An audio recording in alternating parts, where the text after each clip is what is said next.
Terrain3D was released 5 months ago, and today we're entering beta with version 0.9. This new release includes support for Godot 4.2, dramatically improved texture painting, an auto shader with dual scaling, holes with collision, paintable navigation, and countless improvements.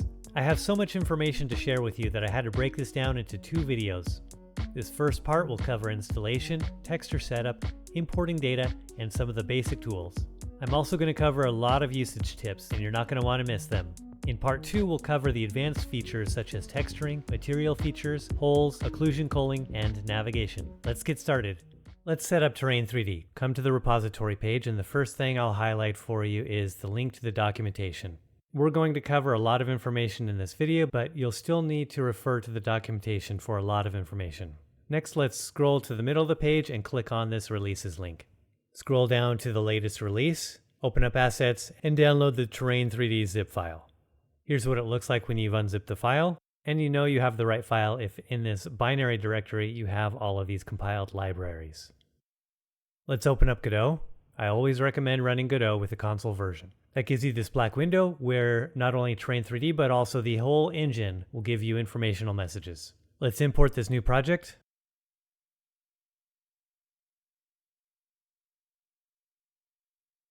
Godot prompts us to restart.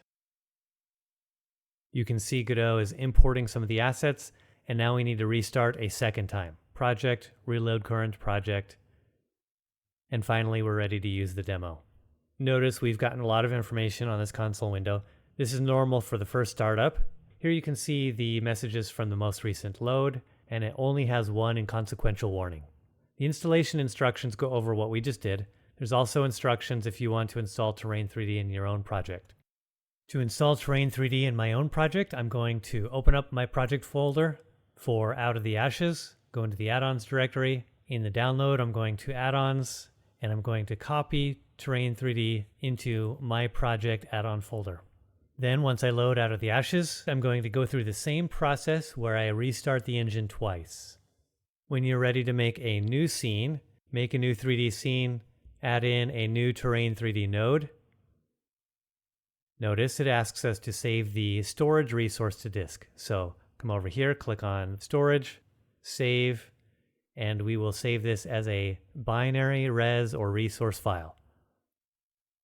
T-res is text, res is binary. These other 2 resource files can be saved as well. They can be saved as a text resource file. And the primary reason we would want to save the material and texture list separately is so that we can share them between scenes. So if we look at the demo here, you can see that the texture list is saved already. So I can quick load it. This is the one that came with the demo, and you can see it has these textures already set up. Notice here, the storage resource and the texture list are saved to disk right now. The material is not. We can also copy any of these resources and paste that in. And now storage and texture list are saved to disk, and the material has a copy of the demo material. It is not saved to disk. They are 2 independent objects, and any of the settings in here will be saved to this scene. If you wish to build yourself, which you should right now for Mac OS, and certainly if you want to use some of the more experimental platforms like mobile or Steam Deck, refer to the documentation where you can learn about the nightly builds and setting up the build chain. If you have other trouble running the demo or installing Terrain into your own project, make sure to read through the documentation, especially the troubleshooting page. Make sure you're using the console version so that you can get all of these logs. There's debugging options and a whole variety of common issues. And finally, on the Getting Help page, there's a link to our Discord server. You can use the Terrain Help channel and ask for help. And you can also look at the GitHub issues, where you can search for issues that have probably been solved before, or create a new issue if you believe you found a bug. Next, let's set up textures. Of course, there's plenty of documentation you can refer to. Important points right now are we need to use seamless textures. Our texture sizes should be a power of 2 and square. We're going to use 1024 by 1024. All of the albedo and all of the normal textures must be the same size. And we need to channel pack our textures. This is the format. We're going to take the albedo or the color texture, the height, and combine them into one file. and then the normal map and the roughness texture will be combined into another file. So we're going to go over how to do that in this video. Normal maps come in two different formats, OpenGL or DirectX. The OpenGL format is where features seem to pop out at you, like the sphere and the pyramid here. And in the DirectX format, they seem to be depressed in. For output files, we want to use either DDS or PNG, and I'll show how to make both, packing these textures using GIMP, the GNU Image Manipulation Program. You can get textures from various websites like Ambient CG. However, not all of them are good textures for you to use on Terrain, and it's just going to take some experimentation with them in order to learn which textures are good and which are not. For instance, Rock28 here is the texture I was using originally for the demo. In this video, we're going to switch over to Rock30. At a glance, can you tell the difference between these two textures and whether one is better than the other for Terrain? I cannot. Then the only way we can tell is through experimentation. So these are the original textures I was using for the Terrain3D demo. And what I found is that this pattern tends to repeat quite a bit. Here you can see this white highlight all across, and then also the shape of how it blends. This is a pattern that I found to be too repetitive. So we're going to switch the demo from Rock28 over to Rock30. I'm going to download the 1K PNG package. Here are the contents, so let's see what the individual texture files look like. Here is the color texture, also known as diffuse, albedo, base color. Here is displacement, also known as height, sometimes called bump. This is ambient occlusion, which we're not going to use for the terrain system. However, if you have a texture set where you really want to use ambient occlusion, I'll show you how to pre-bake it. Here is the roughness texture. Sometimes you're given a smoothness texture, which is the same thing as this, but inverted. We can tell which is which by thinking about what this material is. This is rock, so it should be very rough. On a roughness texture, a value of 0 is very smooth or glossy. A value of 1 is very rough. Since this texture is fairly bright, that means most of the values are close to 1, which means it's a fairly rough texture. If it was a smoothness texture, it would be a much darker gray. And then we have two normal maps, one for DirectX and one for OpenGL. Note that on Rock, we can't really tell visually which is popping out at us and which is depressed in. On other normal maps, it's more apparent, but on this particular one, we can't tell. Fortunately, they've named the files normalGL or normalDX. Let's download GIMP from gimp.org and load it up. According to the documentation, we need to create two texture files, a packed albedo texture with albedo and height combined, and then a packed normal texture with a normal map and the roughness texture combined. So let's load the color or albedo texture, the height or displacement texture, and then I said I would show you how to pre-bake ambient occlusion, so let's load that one in there as well. And first, let's talk about pre-baking ambient occlusion. I'm not going to do it for this texture creation, but I'm just going to show you how to do it now. You can select the ambient occlusion map, select all, edit, copy, go to the albedo, edit, paste, and then you can change the blend mode of this layer to multiply. And here's what it looks like with and without. And then you can click down here to combine it. I'm going to undo that and get rid of the ambient occlusion texture. All right, now let's set up the channel pack texture using our color or albedo texture combined with the height. Go to the albedo texture, which has red, green, and blue channels. Go to colors, components, and decompose. We're going to decompose into an RGB image. And now you can see we have separated red, green, and blue into separate channels. Next, go to the height texture, select all, or Control A, copy, Control C, and Control V to paste it in. I'm going to double click on this layer and name it alpha, and then bring it down to the bottom. Next, I'm going to colors, components, and compose. Now I'm going to compose an RGBA image and make sure that the red, green, blue, and alpha channels align. I'll click OK, and this texture is channel packed. If I need to resize it, I can do that in Image, Scale Image, not Canvas size, but Scale Image, and then I can resize it right here. The next step is to go to File and Export. Don't use Save. And then I'm going to save this in the root directory of my demo project for Terrain3D. I'm going to name this rock 030 albedo height.dds and export. And according to the documentation for DDS files, I need to choose BC3 DXT5 and generate bitmaps and then click export. And that file is done. Let's close everything. And now we're going to start channel packing the OpenGL normal map and roughness, going through the same process. Here's the normal map in RGB. Let's decompose it. We'll collect our roughness map. If this was actually a smoothness map, we could change it to a roughness map by going to color and invert. And this is what rock would look like if it was actually a smoothness map. So we can invert it to a roughness map, select everything, copy, go to our decomposed image, paste it in, name it alpha, and move it down to the bottom of the list. Now, one other note, we know that this is already an OpenGL normal map, but let's say we got a texture pack where we only had a DirectX normal map. We can also convert this normal map by going to the green channel and inverting it. And now this was an OpenGL normal map, but now it is DirectX. So let's undo that. And now we can compose these 4 layers under Colors, Components, Compose. RGBA, make sure that red, green, blue, and alpha channels align. Scale the image if we need to.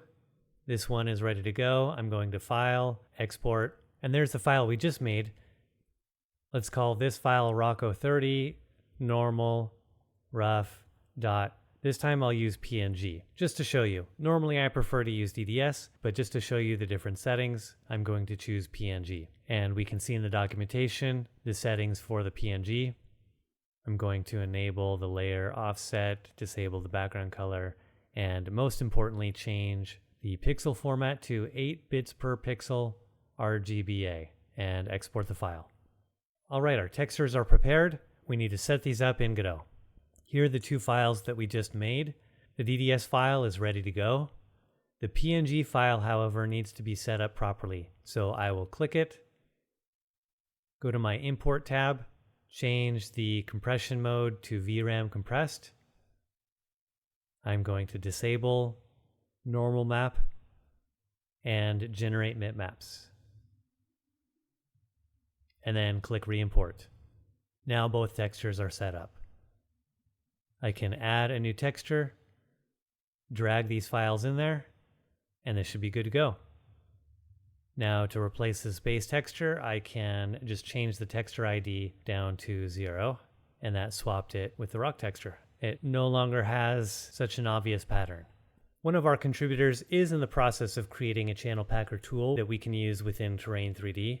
It's not published quite yet, but it should be out in the next week or 2. That way you can create channel-packed PNG images without using GIMP. However, if you want to edit the image to do things like pre-baking ambient occlusion, you'll still need to use an external program.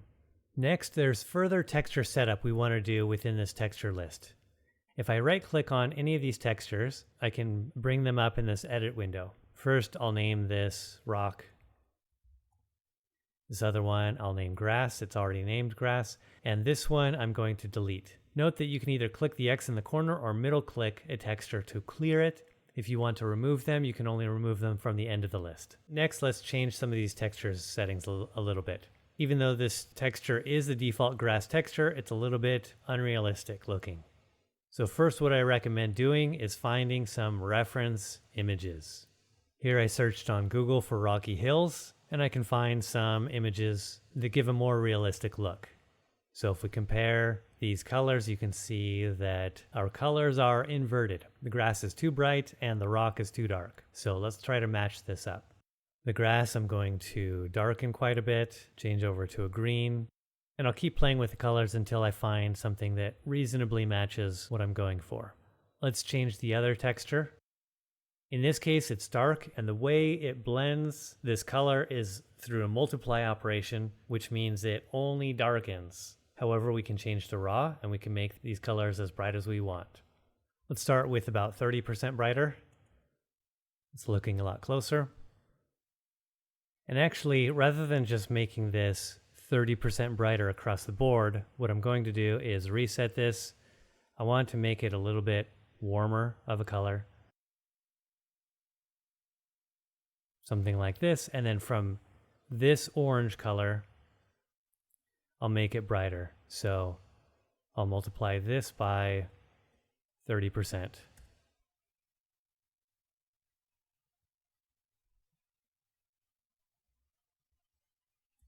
And now we have a brighter orange, and I'll continue to adjust it. And here are the final colors I chose. These texture settings also include a UV rotation. However, it's a bit broken. I just can't recommend using it. Here's what it looks like on the rock. Even at the lowest levels, it just loses all of the details of the texture. So it might be useful in some cases. However, I think it's a bit broken. We're looking at seeing if we can figure out how to fix it. We may remove it in the future. For now, my recommendation is use macro variation for detailing. If you want to import data, you can open up the importer scene found under the Terrain3D Tools directory. Click on the importer node in the scene tree, open up the import file, and you can go find your files to import. Of course, there's a page in the documentation that goes over a lot of details that you should read. I recommend only EXR or R16 for height maps. I'm going to select this EXR, which is a 4K by 2K file. The control file is proprietary to our tool, so this is only useful if you want to import and export the control map out of our storage resource. For that, you can use EXR. And for the color file, I'll import these smiley face drawings. Like I said, this is a 4K by 2K image, so I'm going to offset the position that I import, negative 2048 by negative 1024, so it should be centered. And I don't recall if this EXR is normalized, which means the height values are between 0 and 1, or if they are full range, meaning 0 to a few hundred. So I'm going to import and see what happens. It imported successfully, however, I see no heights. So indeed, the height values are normalized. I'm going to increase the scale by 500 and import again. There we go. Next, I'm going to open up some GIS images. Here is an 8K height map. Because it shows up as all red, it's probably a full range image. In the color map, I'm going to choose the satellite image in PNG. If I imported this at the 000 position, it's going to appear here.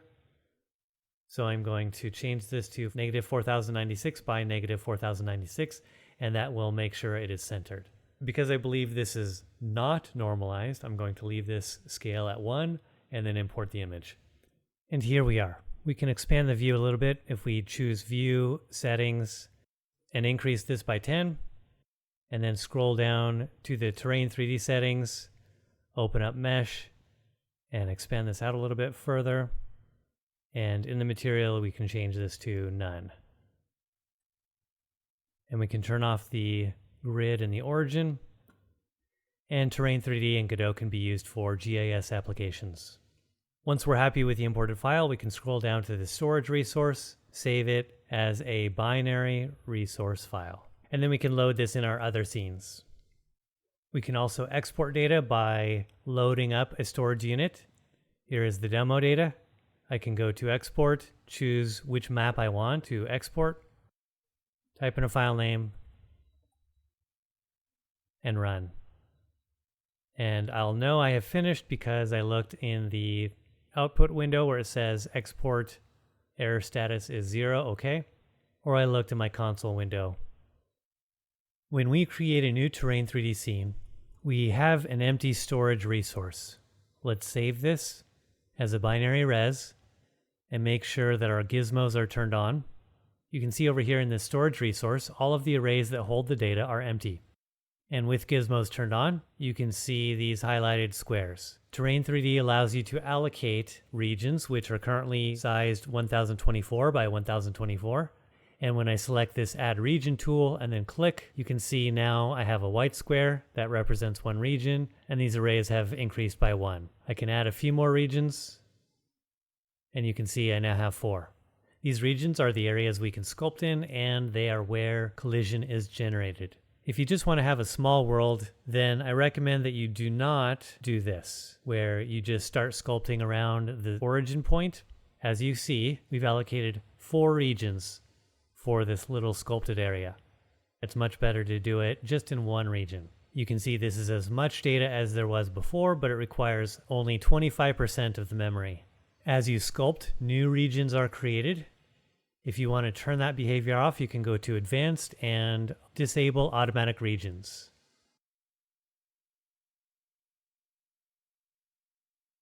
The rest of these sculpting tools are pretty self-explanatory. Raise and lower, expand away from 0, reduce back towards 0. The flatten brush is my favorite, and smooth. All of these tools have settings down here where you can select your brush size, opacity, and in this case, being the height brush, we can specify the height. Not only can you use the slider, but you can also click here and type in a value that you want. For some of these settings, you can type in a value that is higher than the slider will allow you to enter. And then some of these settings have a dropper that you can use to pick the height. Skipping over these next 3 tools, which are for texturing, let's look at painting color. This allows you to select a color and paint it directly on the terrain. It doesn't work right now because it requires that you have at least one texture. Let's look at a couple of these advanced settings. Note that jitter and align to view are both enabled. With this default round brush, we can't tell anything, but let's choose the square, and you see that it spins around. That rotation is called jitter. If you want to disable that, set jitter to 0. Next, you can see that this brush aligns to the view. If you want to disable that, turn off Align to View. And then no matter which angle you go to, the brush stays lined up with the same grid. Painting color on the terrain allows us to further introduce more variation. Just make sure to do it subtly. This path is currently painted with a color map. If you want to erase the color map, just paint white. Or you can paint white at a light opacity to more gradually erase. The next tool we can look at is painting wetness. What this does is it modifies the roughness value of the textures on the terrain. So I can set this to negative, and it's going to take the roughness values of the grass and the rock and decrease it. This is useful if you want to make a very wet area. You can paint wetness and then use the color map and make it darker. And you can clear it just by painting roughness at 0. That's all for this video. In part 2, we're going to cover the advanced features such as texturing, material features, holes, occlusion culling, and navigation. It should be linked on your screen if it's already out. Otherwise, it'll come out in a few days, so make sure you're subscribed so you don't miss it.